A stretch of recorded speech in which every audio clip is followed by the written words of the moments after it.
24 March 2015 সকাল 9:27 একটা plane হঠাৎ করেই ফ্রান্সের মার্সেইলস এয়ারপ্লেন কন্ট্রোল সেন্টারের সাথে যোগাযোগ করে। বিমানটা ছিল এয়ারবাস A320-211, যেটা জার্মান পাইলট দ্বারা পরিচালিত হচ্ছিল ফ্রান্সের বার্সেলোনা থেকে জার্মানির ডুয়েলডর্ফ শহরের দিকে।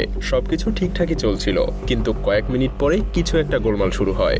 মার্সেইল কন্ট্রোল সেন্টার থেকে দেখা যায় বিমানটার উচ্চতা প্রায় 30,000 ফুটে নেমে এসেছে, অথচ বিমানটার ওড়ার কথা ছিল 32,000 ফুট উঁচু দিয়ে, এবং শীঘ্রই এটা নিচে পড়ে যাওয়ার সম্ভাবনা দেখা দেয়। তাই মার্সেইলস কন্ট্রোল সেন্টার থেকে বিমানটার সাথে যোগাযোগ করার চেষ্টা করা হয়, কিন্তু পরবর্তী 30 সেকেন্ডের মধ্যেই বিমানটা থেকে আর কোনো রকম সিগন্যাল পাওয়া যায় না। এরপর সেই কন্ট্রোল সেন্টার থেকে আরো 2 বার ফ্লাইট ক্রুদের সাথে যোগাযোগ করার চেষ্টা করা হয়, কিন্তু ক্রু মেম্বারদের থেকেও আর কোনো রকম সাড়া পাওয়া যায় না। এরপর 9:34 কন্ট্রোল সেন্টার থেকে একটা ভিন্ন ফ্রিকোয়েন্সির সিগন্যাল দিয়ে চেষ্টা করা হয়, কিন্তু এবারও কোনো সাড়া পাওয়া যায় না। এরপর 9:34 থেকে 9:39 মধ্যে মার্সেইলস নিয়ন্ত্রণ কেন্দ্র থেকে আবারও বিভিন্ন ফ্রিকোয়েন্সিতে একাধিকবার ফ্লাইট ক্রুদের সাথে যোগাযোগ করার চেষ্টা করা হয়। এর পাশাপাশি ফ্রান্সের এয়ার ডিফেন্স সিস্টেমও তাদের সাথে যোগাযোগ করার চেষ্টা করছিল, কিন্তু প্রত্যেকবারই বিমানটা থেকে কোনো রকম সাড়া পাওয়া যাচ্ছিল না। এরপর ঠিক 9:40 ট্রাফিক কন্ট্রোলাররা ঘোষণা করে যে বিমানটা এবং যাত্রীরা নিশ্চয়ই কোনো বিপদের মধ্যে পড়েছে। এরপরেই 9:41 ফ্লাইট জার্মান উইংস 9525 আল্পস পর্বতের পাশে বিধ্বস্ত হয়। দুর্ঘটনাটা ঘটে একটা নির্জন পাহাড়ে, যেখানে চলাচলের জন্য সাধারণ কোনো পথ না থাকায় ইমার্জেন্সি ভাবে ক্রুদেরকে হেলিকপ্টারে করে উদ্ধার করা হয়েছিল।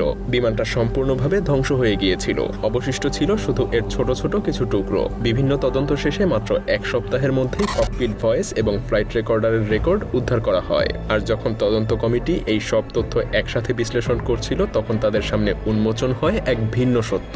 আসলে বিমানটাকে হাইজ্যাক করা হয়েছিল, কিন্তু অবাক করা ব্যাপার হলো সেটা কোনো সন্ত্রাসীদের দ্বারা না। তাহলে কারা হাইজ্যাক করলো এবং কেনই বা তারা বিমানটাকে বিধ্বস্ত করলো? সেই তথ্য জানতে হলে আবারও ফিরে যেতে হবে একটু পেছনের গল্পে।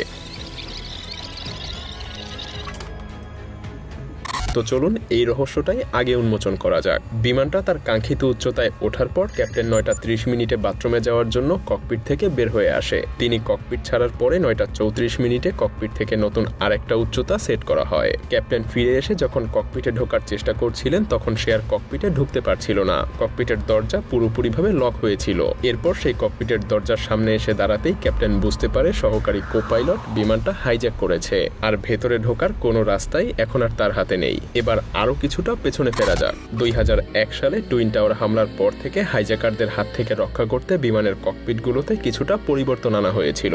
এক্ষেত্রে ককপিটে প্রবেশ করতে হলে একজন ক্রু সদস্যকে প্রথমে ককপিটের একটা সিস্টেমের মাধ্যমে কল করতে হবে এবং একটা সিক্রেট বোতাম চাপতে হবে, যেটা ককপিটের ভেতরে বাজবে। আর তখন পাইলট দরজা আনলক করবে আর ক্রু সদস্যরা ককপিটের ভেতরে প্রবেশ করতে পারবে। তবে ক্রুদেরকে কিছু কিছু ক্ষেত্রে ইমার্জেন্সি কোড দেওয়া হয়, যা ককপিটের মধ্যে কোনো জরুরি অবস্থা তৈরি হলে যাতে তারা ককপিটে অবস্থিত পাইলটের অনুমতি ছাড়াই অটোমেটিকভাবে দরজা খুলে ফেলতে পারে। সেক্ষেত্রে ক্রু মেম্বারদেরকে কিপ্যাডে থাকা ইমার্জেন্সি কোডটা ব্যবহার করতে হবে। তবে আবার এমন ব্যবস্থাও আছে যেখানে ককপিটে থাকা ব্যক্তিরা ক্রুদের সেই অ্যাক্সেস বাতিল করতে পারবে। এই অবস্থায় ককপিটে থাকা পাইলটরা দরজার কন্ট্রোল পরিবর্তন করে সমস্ত জরুরি অ্যাক্সেস লক করে ফেলতে পারে। আর সেটাই মূলত এই হাইজ্যাকিং এর সময় ব্যবহার করা হয়েছিল।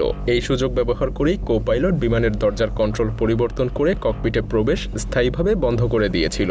এরপর 9:39 ক্যাপ্টেন বারবার প্রবেশ করার চেষ্টা করতে থাকে, কিন্তু ককপিটের দরজা এতটাই বেশি মজবুত আর শক্তিশালী ছিল যে তার পক্ষে সেখানে প্রবেশ করা আর সম্ভব হয়নি। কিছু সময় পরে যখন বিমানটা আস্তে আস্তে নিচের দিকে নেমে যাচ্ছিল, তখন যাত্রী আর ক্রু মেম্বাররা সবাই বুঝতে পেরেছিল যে তারা হয়তো আজকে প্রাণ হারাতে চলেছে। আর দুঃখজনকভাবে এমনটাই হয়েছিল।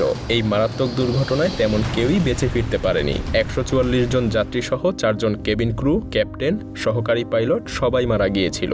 আরো দুঃখজনক ব্যাপার হলো সেই সকল যাত্রীদের মধ্যে একটা স্কুলের বেশ কিছু শিক্ষার্থী স্পেনে ঘুরতে এসে সেখান থেকে ফিরছিল। কি ভাবছেন, এখনো রহস্য উন্মোচন হলো না? কেন কো-পাইলট নিজে সহ এতগুলো মানুষের প্রাণ কেড়ে নিল?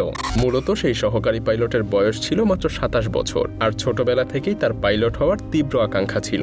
এজন্য তার রুম ভর্তি ছিল এয়ারবাস, বোয়িং, লুফথানসার সহ বিভিন্ন প্লেনের ছবি। এমনকি সে ছোটবেলাতেই একজন গ্লাইডার পাইলট হিসেবেও বেশ পরিচিতি লাভ করেছিল।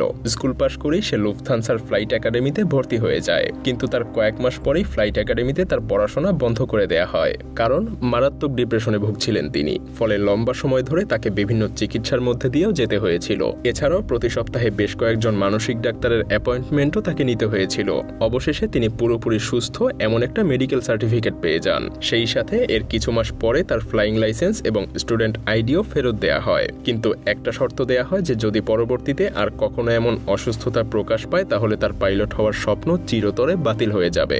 এত কিছুর পরেও তিনি ট্রেনিং চালিয়ে যেতে থাকেন, কিন্তু হঠাৎ এক সময় সে বড় একটা সমস্যার সম্মুখীন হয়। আর সেই সমস্যাটা হয়েছিল আমেরিকার এভিয়ান অ্যাডমিনিস্ট্রেশনের একটা মেডিকেল ফর্ম পূরণের সময়। তিনি বলেন তার কোনো মানসিক অসুস্থতার ইতিহাস নেই, যেটা ছিল একটা ডাহা মিথ্যা কথা। আর স্বাভাবিকভাবেই তিনি এই মিথ্যার কারণে ধরা পড়ে যান।